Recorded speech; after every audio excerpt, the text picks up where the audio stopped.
පිලිපීනයට ප්‍රබල භූකම්පනයක් සුනාමි අනතුරු ඇඟවීම් නිකුත් කරයි. අද දින පිලිපීනයේ රික්ටර් මාපාංකයේ 7.4ක ප්‍රබලත්වයකින් යුත් දැවැන්ත භූමිකම්පාවක් වාර්තා වී තිබේ. මෙම භූමිකම්පාව හේතුවෙන් පිලිපීනයට මෙන්ම අසල්වැසි ඉන්දුනීසියාව සහ පලාව් ඇතුළු කලාපීය රටවල් රැසකට සුනාමි අනතුරු ඇඟවීම් නිකුත් කර ඇත. පිලිපීනයේ භූකම්පන විද්‍යා ඒජන්සිය පවසන්නේ මෙම ප්‍රබල භූමිකම්පාව ඇති වී ඇත්තේ පිලිපීනයේ මින්ඩනාఓ කලාපයේදී බවයි. රික්ටර් මාපාංකයේ 7.4ක දැවැන්ත ප්‍රබලත්වයක් මෙහිදී වාර්තා වී ඇත.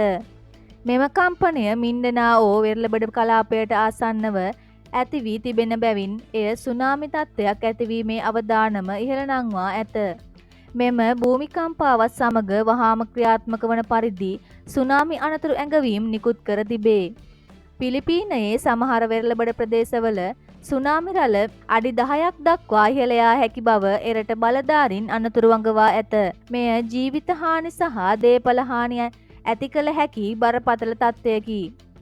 පැසිෆික් සුනාමි අනතුරු ඇඟවීමේ මධ්‍යස්ථානය පවසන්නේ අසල්වැසි ඉන්දුනීසියාවේ සහ පලාව් ප්‍රදේශවලද සුනාමි රළ මීටර් 1ක් පමණ දක්වා ඉහළ යා හැකි බවයි. මෙම කලාපීය අනතුරු ඇඟවීම් හේතුවෙන් වෙරළ ආශ්‍රිත ජනතාව වහාම ආරක්ෂිත ස්ථාන වෙත ඉවත්වන ලෙස උපදෙස් ලබා දී ඇත.